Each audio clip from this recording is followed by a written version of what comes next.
ഇതാണ് നമ്മുടെ gear oil പമ്പിൻ്റെ test rig. ഇതിൽ നമ്മൾ പമ്പിൻ്റെ ഇൻപുട്ട് പവറോ ഔട്ട്പുട്ട് പവറോ എഫിഷ്യൻസി എല്ലാം കണ്ടുപിടിച്ച് ഗ്രാഫൊക്കെ വരയ്ക്കും അല്ലേ. അപ്പോൾ ഇത് ചെയ്യേണ്ട വിധം എന്ന് പറഞ്ഞാൽ എല്ലാ പമ്പുകളെയും പോലെ തന്നെ സെൻട്രിഫ്യൂൽ പമ്പ് റെസിപ്രോക്കേറ്റിംഗ് പമ്പ് ചെയ്യുന്ന പോലെ തന്നെയാണ്. പക്ഷേ ഇത് പോസിറ്റീവ് ഡിസ്പ്ലേസ്മെൻറ്റ് പമ്പ് ആയതുകൊണ്ട് ഏറ്റവും ആദ്യം നിങ്ങൾ അറിഞ്ഞിരിക്കുന്നത് ഈ വാൽവ് എപ്പോഴും ഓപ്പൺ ആയിരിക്കണം. ഓൺ ചെയ്യുന്നതിന് മുമ്പ് ഈ വാൽവ് കണ്ട് ഇതുപോലെ തിരിച്ച് ഓപ്പൺ ആണെന്ന് ഉറപ്പ് വരുത്തണം. ഇത് ഓപ്പൺ ആണെന്ന് ഉറപ്പ് വരുത്തുക. അപ്പോൾ ഇതിൽ നോക്കിക്കഴിഞ്ഞാൽ നമുക്ക് എന്തൊക്കെ കാണാം, നമുക്ക് ആവശ്യമുള്ളത് എന്തൊക്കെയാണ്. ഒന്ന് പ്രഷർ ഗേജ്, ഇതിവിടെയാണ് നമ്മൾ ആ വാൽവ് കൺട്രോൾ ചെയ്ത് വാല്യൂ സെറ്റ് ചെയ്യുന്നത്. ഇപ്പോൾ 0.5, 1, 1.5, 2, 2.5 ഇത്രയും റീഡിങ് എടുത്താൽ മതി. അത് അപ്പോൾ ഒരിക്കൽ നമ്മൾ 0.5 സെറ്റ് ചെയ്ത് കഴിഞ്ഞാൽ അതിന് കറസ്പോണ്ടിങ് ആയിട്ടുള്ള വാല്യൂ ഇവിടെ വാക്യൂം ഗേജിൽ നോട്ട് ഡൗൺ ചെയ്യണം. പിന്നെ ഈ കളക്ടിങ് ടാങ്കിൽ ആ ട്യൂബിൽ 5 സെൻറ്റിമീറ്റർ ഓയിൽ, ഇവിടെ ഓയിലാണ് വെള്ളമല്ല, ഓയിൽ വരാൻ വേണ്ട സമയം നോട്ട് ചെയ്യണം. ശേഷം ആ കാണുന്ന എനർജി മീറ്ററിൽ അതിനകത്തൊരു ഡിസ്ക് ഉണ്ടല്ലോ, ആ ഡിസ്ക് 5 തവണ ഫുൾ റൊട്ടേഷൻ ചെയ്യാൻ വേണ്ട സമയം നോട്ട് ചെയ്യണം. ഇതിൻ്റെയാണൊരു ബേസിക്. അതിന് ശേഷം എന്ത് ചെയ്യണം, അടുത്ത ട്രയൽ എന്ന് പറയുമ്പോൾ ഈ വാൽവ് ഒന്നുകൂടെ ക്ലോസ് ചെയ്ത് കൊടുക്കുക. അതായത് ക്ലോസ് ചെയ്ത് കൊടുക്കുക. അപ്പോൾ ഈ പ്രഷർ ഗേജിലെ റീഡിങ് വെച്ചുകൂടെ ഒന്ന് മൂവ് ചെയ്യും. അപ്പോൾ ചെയ്യേണ്ടത് 0.5 ആദ്യം സെറ്റ് ചെയ്ത് റീഡിങ് എടുക്കുക. ശേഷം 1 സെറ്റ് ചെയ്യുക. ശേഷം 2 സെറ്റ് ചെയ്യുക. ശേഷം 2.5. ഇങ്ങനെ ഒരു 4 റീഡിങ് എടുത്താൽ മതി. ബാക്കി കാൽക്കുലേഷൻ എന്ന് പറയുന്നത് എല്ലാം സെയിം ആണ്. പമ്പുകൾ ബാക്കി എല്ലാ പമ്പുകളെ കമ്പയർ എല്ലാം ഒരുപോലെ തന്നെയാണ്. പമ്പിന് ഒറ്റ കാൽക്കുലേഷനേ ഉള്ളൂ. ഒരു കാൽക്കുലേഷൻ പഠിച്ചു കഴിഞ്ഞാൽ 3 പമ്പും ചെയ്യാം. വളരെ സിമ്പിളാണ്. അപ്പോൾ നമുക്ക് ഡെമോൺസ്ട്രേഷൻ ചെയ്യാം. നേരെ എവിടെ വരുന്നു, പമ്പ് ഓൺ ചെയ്യുന്നു. ഇപ്പോൾ പമ്പ് ഓണാണ്. അപ്പോൾ ഓണാക്കുന്നതിന് മുമ്പ് നമ്മളിത് ഫുൾ ഓപ്പൺ ആണെന്ന് ഉറപ്പ് വരുത്തണം. ഇങ്ങനെ തിരിച്ചാൽ ക്ലോക്ക് വൈസ് തിരിച്ചു കഴിഞ്ഞാൽ ക്ലോസ് ആണ്, ആൻറ്റി ക്ലോക്ക് വൈസ് തിരിച്ചാൽ ഓപ്പൺ ആണ്. അപ്പം ഓർക്കുക, സി ക്ലോക്ക് വൈസ് ക്ലോസ്, ഇങ്ങനെ തിരിച്ചാൽ ക്ലോസ് ആണ്, ഇങ്ങനെ തിരിച്ചാൽ ഓപ്പൺ ആണ്, ആൻറ്റി ക്ലോക്ക് വൈസ് ഓപ്പൺ ആണ്. C clock vice close. Oil വന്നുകൊണ്ടിരിക്കുകയാണ്. ഇവിടെ ഓയിലാണ് പമ്പ് ചെയ്യുന്നത്. നോക്കി ഈ ഒരു കേസിൽ പ്രഷർ ഗേജിനകത്ത് നോക്കി, പ്രഷർ ഗേജിനകത്ത് വീണ്ടും 0ക്കും 5നും ഇടയ്ക്ക് എന്തൊക്കെയുള്ള 10 ഡിവിഷനുണ്ട്. കറുത്ത റീഡിങ് നോക്കണം, കാരണം കിലോഗ്രാം പെർ സെൻറ്റിമീറ്റർ സ്ക്വയർ എന്ന് എഴുതിയിരിക്കുന്നത് കറുപ്പിലാണ്. അപ്പോൾ കറുത്ത നിറത്തിൽ ഉള്ളത് കിലോഗ്രാം പെർ സെൻറ്റിമീറ്റർ സ്ക്വയർ യൂണിറ്റുള്ള. അപ്പം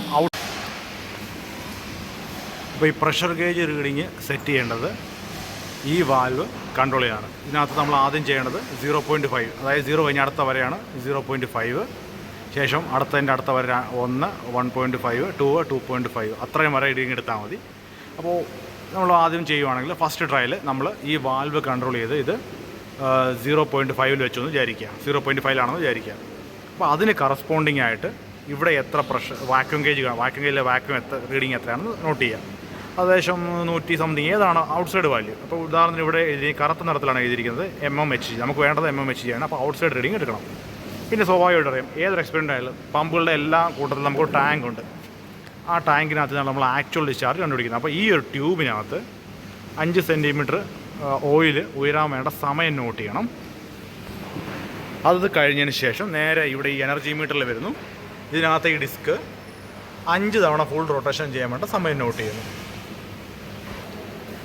ശേഷം സെക്കൻഡ് ട്രയൽ എങ്ങനെ എടുക്കും? സെക്കൻഡ് ട്രയലിന് വേണ്ടി, അതായത് ഫസ്റ്റ് ട്രയലിൽ 0.5 ആണെങ്കിൽ നമുക്കത് 1ലേക്ക് നീക്കണമല്ലോ. സെക്കൻഡ് ട്രയൽ എന്ന് പറയുമ്പോൾ 0.5 എന്നുള്ള വാല്യൂ 1ലേക്ക് മാറണം. അതായത് 0.5 ആണ് ഈ കാണുന്ന വാല്യൂ, ഇത് 1ലേക്ക് കണ്ട് ഇങ്ങോട്ട് നീങ്ങണം. അപ്പോൾ നമ്മൾ ചെയ്യേണ്ടത് ഈ വാൽവ് ഒന്ന് കൺട്രോൾ ചെയ്യുക. അപ്പോൾ ഇതൊക്കെ തിരിക്കുമ്പോൾ ഈ നീഡിൽ ആ രണ്ടാമത്തെ വരെ, ഇപ്പോൾ കാണുന്നതിലൊന്ന് രണ്ടാമത്തെ വരെ വന്നിരിക്കും. അതാണ് 1. അപ്പോൾ 1 സെറ്റ് ചെയ്തു, അതായത് സെക്കൻഡ് ട്രയലായിട്ടാണ് ഈ പറയുന്നത്. 1 സെറ്റ് ചെയ്തു, അതായത് 1 kilogram per centimetre square pressure set ചെയ്തു. അതിന് ശേഷം നേരെ വാക്യൂം ഗേജ് റീഡിങ് എടുക്കുന്നു. ഈ റീഡിങ് എടുക്കുന്നു. ഇത് 5 സെൻറ്റിമീറ്റർ വെള്ളം ഉയരാൻ വേണ്ട ടൈം നോട്ട് ചെയ്യുന്നു. വീണ്ടും എനർജി മീറ്ററിലെ 5 ഫുൾ റൊട്ടേഷനോടെ സമയം നോട്ട് ചെയ്യുന്നു. ഇനി തേർഡ് ട്രയൽ എങ്ങനെ എടുക്കും? വീണ്ടും ഈ വാൽവ് ക്ലോസ് ചെയ്യുക. ഇത് എത്ര? 3, 1, 2, 3 വരെ. അപ്പോൾ 1.5 ആയി. 1.5 എത്തിക്കുക. 1.5 എത്തിച്ചതിന് ശേഷം വീണ്ടും വാക്യൂം ഗേജ് റീഡിങ് ഈ ഒരു ട്യൂബിനകത്ത് 5 സെൻറ്റിമീറ്റർ വെള്ളം ഉയരാൻ വേണ്ട സമയം, അവിടുത്തെ ഫുൾ റൊട്ടേഷൻ, അങ്ങനെ 4 റീഡിങ് എടുക്കുക. ഇത്രയേ ഉള്ളൂ ഈ എക്സ്പെരിമെൻ്റ്. ഇതേ പ്രൊസീജിയറാണ് എല്ലായിടത്തും ഈ 2 പമ്പിലും ഫോളോ ചെയ്യേണ്ടത്. ഇപ്പോൾ നോക്കിയേ, ഇത് ഞാൻ ക്ലോക്ക് വൈസ് തിരിച്ചാൽ clockwise clockwise close ആവും. ആൻറ്റി ക്ലോക്ക് വൈസ് ഓപ്പൺ ആക്കി വെക്കുക. അതായത് പമ്പ് ഓൺ ചെയ്യുന്നതിന് മുമ്പ് ആൻറ്റി ക്ലോക്ക് വൈസ് തിരിച്ച് ഓപ്പണാക്കി വെക്കുക. ഈ പമ്പ് ഇപ്പോൾ ഓപ്പണാണ്. ഇത് നോക്കിയേ, പ്രഷർ ഗേജിൽ റീഡിംഗ് ഒന്നുമില്ല. സീറോയിലാണ് കാണിച്ചിരിക്കുന്നത്. അപ്പം ഞാൻ എൻ്റെ ഈ വാൽവ് ഒന്ന് ക്ലോസ് ചെയ്യുവാണ്. ഇതിപ്പോൾ ഞാൻ ക്ലോസ് ചെയ്യാൻ തുടങ്ങാം. ക്ലോസ് ചെയ്ത്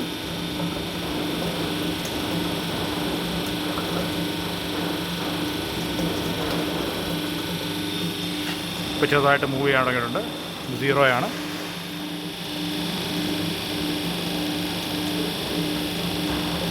നേരെ 0.5 എത്തി. നോക്കിയേ, 0.5 ഈ കാണുന്നത്.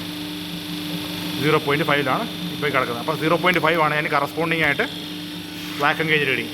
നോക്കിയേ, ഇതെത്രയാണ്? 100, 110, 120, 130. ഇവിടെ ഇത് കണ്ടോ, ഒരു ചെറിയൊരു ഇത് കണ്ടോ, 10. അതായത് ഒരു ഡിവിഷൻ, 2 ഡിവിഷനുകളൊക്കെയുള്ള വാല്യൂ 10. ഇപ്പോൾ 10, 20, 30, 40, 100, 110, 120, 130. 130 ആണെങ്കിൽ ഈ വാൽവ് ക്ലോസ് ചെയ്യണം. ഇവിടെ ടൈം നോട്ട് ചെയ്യാൻ വേണ്ടി എപ്പോഴും ഈ വാൽവ് ക്ലോസ് ചെയ്യണം. എന്നിട്ട് ഏതെങ്കിലും ഒരു സൈഡിൽ ഏതെങ്കിലും ഒരു വാല്യൂ സെറ്റ് ചെയ്യണം. ഏതെങ്കിലും ഒരു വാല്യൂ. ഇപ്പം ഉദാഹരണത്തിന് ഇപ്പം ഇത് 3 ഇപ്പം 4 വിചാരിക്കുക. 4 വരുന്നേ ഉള്ളൂ. അപ്പോൾ സ്റ്റോപ്പ് വാച്ച് എടുത്തിട്ട് 4 ആകുമ്പോൾ ഓൺ ചെയ്യുന്നു. 4 + 5 9 ആകുമ്പോൾ ഓഫ് ചെയ്യുന്നു. അപ്പോൾ 4 തന്നെ വേണമെന്നില്ല, നിങ്ങളുടെ ഇഷ്ടമാണ്. 5 സെൻറ്റിമീറ്റർ വെള്ളം ഉയരാൻ വേണ്ട സമയം. ചിലപ്പോൾ അത് 2 സ്റ്റാർട്ട് ചെയ്യാം, 3 സ്റ്റാർട്ട് ചെയ്യാം, നിങ്ങളുടെ ഇഷ്ടം. സമയം കറക്റ്റ് നോട്ട് ചെയ്യുക. ശേഷം ഈ എനർജി മീറ്റർ ഇത് റൊട്ടേറ്റ് ചെയ്തുകൊണ്ടിരിക്കുകയാണ്. ഇതിങ്ങനെ കറങ്ങിക്കൊണ്ടിരിക്കുക. ഇപ്പോൾ കാണത്തില്ലെങ്കിൽ ഇത് കറങ്ങിക്കൊണ്ടിരിക്കുകയാണ്. അപ്പോൾ ആ കറങ്ങാൻ ഒരു 5 ഫുൾ റൊട്ടേഷനോടെ സമയം നോട്ട് ചെയ്യണം. പക്ഷേ ഇവിടെ പ്രശ്നം എന്ന് പറഞ്ഞാൽ എനർജി മീറ്റർ വളരെ പതുക്കെ കറങ്ങത്തുള്ളൂ. എന്തുകൊണ്ടാണെന്ന് വെച്ചാൽ പമ്പിന് പവർ അധികം വേണ്ട. അപ്പോൾ അധികം ഇലക്ട്രിസിറ്റി കൺസ്യൂം ചെയ്യാത്തതുകൊണ്ട് വളരെ പതുക്കെ ഇത് കറങ്ങത്തുള്ളൂ. അപ്പോൾ ഞങ്ങൾ ഇപ്പോൾ കറങ്ങി വരുന്നുണ്ടോ, വളരെ പതുക്കെയാണ് ഇത് കറങ്ങുന്നത്. അപ്പോൾ 5 ഫുൾ റൊട്ടേഷനോടെ സമയം നോട്ട് ചെയ്യണം. ഇനി സെക്കൻഡ് ട്രയൽ എങ്ങനെ എടുക്കും? ഇത് എത്രയാണ്? 0.5 അടുത്ത നെക്സ്റ്റ് വാലിലേക്ക് വരണം. നോക്കിക്കോണേ, ഞാനിത് തിരിക്കുകയാണ്. കണ്ടോ, ഇതിപ്പോൾ 1 kg/cm². സെക്കൻഡ് ട്രയലാണ്. കൺട്രോൾ, ഈ വാല്യൂ കൺട്രോൾ ക്ലോസ് ചെയ്യുമ്പോഴാണ് ഈ വാല്യൂ ഇങ്ങനെ പോകുന്നത്. അതിന് കറസ്പോണ്ടിങ് ആയിട്ട് വീണ്ടും പ്രഷർ ഗേജ് വലിയ വ്യത്യാസമൊന്നുമില്ല. പിന്നെ അതുപോലെ തന്നെ ഈ വാല്യൂ ക്ലോസ് ചെയ്യണം. എന്നാലേ ഇവിടുത്തെ റീഡിങ്ങിന് കറങ്ങത്തുള്ളൂ. അതുകൊണ്ട് ഇനിയിപ്പോൾ നോക്കി, ഇപ്പം ഞാൻ എടുക്കാൻ പോകുന്ന വാല്യൂ ഇപ്പം ഏകദേശം 3 പെട്ടെന്ന് 4 കയറുവാണ്. അപ്പോൾ ഞാൻ 5 ഈ കേസിൽ 4 കഴിഞ്ഞു പോയി. അപ്പോൾ ഞാൻ 5 സ്റ്റോപ്പ് വാച്ച് ഓൺ ചെയ്യുന്നത്. അത് നിങ്ങളുടെ ഇഷ്ടമാണ്. ജസ്റ്റ് നമ്മുടെ ആവശ്യം എന്തുവാ, 5 സെൻറ്റിമീറ്റർ. അല്ലെങ്കിൽ നിങ്ങളുടെ സ്കെയിൽ എൻ്റെ ഇതുപോലെ, ഇപ്പോൾ എൻ്റെ ഇത് സ്കെയിലാണെങ്കിൽ ഇച്ചിരി മേപ്പോട്ട് കയറ്റി വെക്കുക. ഇപ്പോൾ ഈ എൻ്റെ ഇവിടെ എത്തി. അപ്പോൾ സ്റ്റോപ്പ് വാച്ച് ഓൺ ചെയ്യുന്നു. ഇവിടെ എത്തുമ്പോൾ സ്റ്റോപ്പ് വാച്ച് ഓഫ് ചെയ്യുന്നു. 5 സെൻറ്റിമീറ്റർ ആകുമ്പോൾ സ്റ്റോപ്പ് വാച്ച് ഓഫ് ചെയ്യുന്നു. എങ്ങനെ വേണമെങ്കിലും ചെയ്യാം. വീണ്ടും അതേപോലെ തന്നെ ഈ ഒരു റീഡിങ് 5 ഫുൾ റൊട്ടേഷൻ വേണ്ട റീഡിങ്. അതുപോലെ എനർജി മീറ്ററിൻ്റെ കോൺസ്റ്റൻറ്റ് അവിടെ എഴുതിയിട്ടുണ്ട് കേട്ടോ, 200. 200 എന്ന വാല്യൂ ഉണ്ടോ, 200. അതാണ് എനർജി മീറ്റർ കോൺസ്റ്റൻറ്റ്. അവിടെ എഴുതിയിട്ടുണ്ട് 200 റെവല്യൂഷൻ പെർ kWh. അതാണ് എനർജി മീറ്റർ കോൺസ്റ്റൻറ്റ്. പിന്നെ തേർഡ് ട്രയൽ വീണ്ടും എങ്ങനെ എടുക്കും? തേർഡ് ട്രയൽ ഞാൻ ഇവിടെ നോക്കുക. ഞാൻ ഈ വാൽവ് ക്ലോസ് ചെയ്യുന്നു. നീങ്ങുന്നുണ്ടോ? ഇത് തേർഡ് ട്രയൽ. ഇത് വീണ്ടും തിരിച്ചാൽ 2 4th ട്രയൽ. ആ ഇടയ്ക്കത്തെ ആ വലിയ വര ഉണ്ട്, ഇതാണ് വലിയ വര. അത് 2.5. ഇത്രയും മതി. അങ്ങനെ 4 or 5 റീഡിങ് എടുക്കുക.